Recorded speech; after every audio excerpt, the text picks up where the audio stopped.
नमस्कार दोस्तों, आज फिर मैं आपके लिए ज्ञान से भरी एक कहानी लेकर आया हूँ। ये कहानी है गौतम बुद्ध और एक दुखी भिखारी के बीच की बुद्ध मोरल स्टोरी, जिससे जीवन का बहुत अच्छा ज्ञान मिलता है।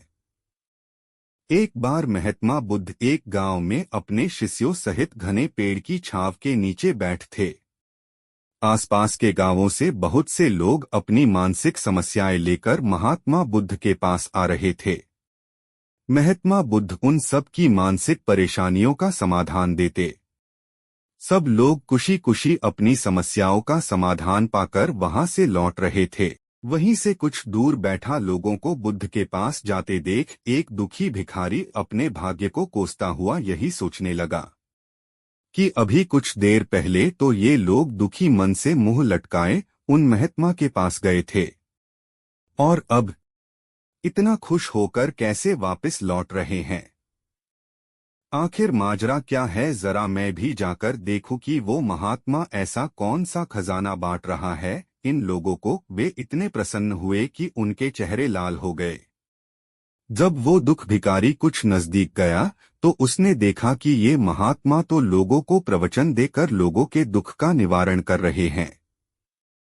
यह देखकर भिखारी के मन में भी तीव्र इच्छा हुई कि क्यों न मैं भी इन महात्मा को अपना दुख बताऊं। मुझे भी अपने दुख का समाधान अवश्य मिलेगा, बस फिर क्या था। समाधान पाने की लालसा लिए भिखारी महात्मा बुद्ध के सामने पहुंचा और हाथ जोड़कर प्रणाम करते हुए बोला, हे महात्मा बुद्ध, मैं भी लोगों की मदद करना चाहता हूं।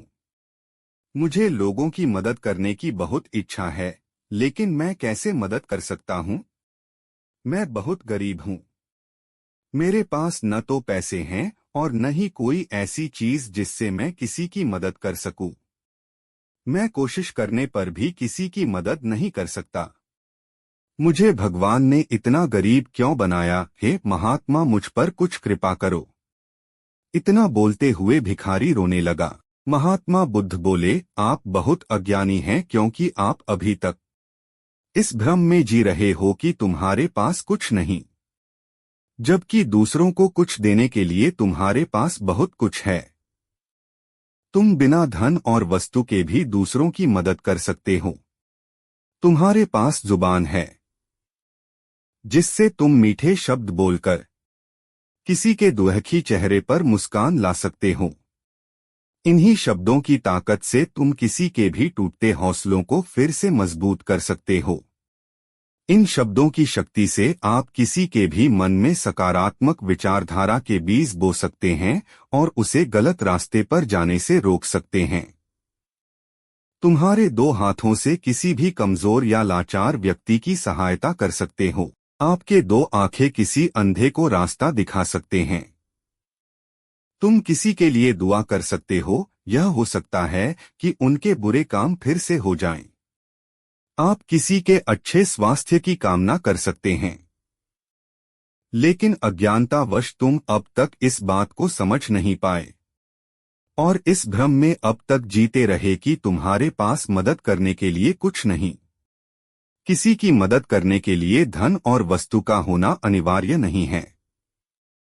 बिना धन और वस्तु के भी हम कई प्रकार से लोगों की मदद कर सकते हैं। महात्मा बुद्ध के ज्ञान से भरे ये सुंदर शब्द सुनकर भिखारी के चेहरे पर मुस्कान आ गई और वह खुशी से झूमता हुआ वहां से चला गया। इस बुद्ध मोरल स्टोरी से हमने क्या सीखा? दोस्तों, महात्मा बुद्ध की इन बातों से बहुत कुछ सीखा गया। आजकल बहुत से लोग यह सोचकर दुखी होते हैं कि मेरे पास ये नहीं है, बल्कि जो आपके पास है उसी में संतुष्ट रहना सीखें और बिना मतलब के लोगों की मदद करें। इन्हीं से आपको परम सुख की प्राप्ति होगी।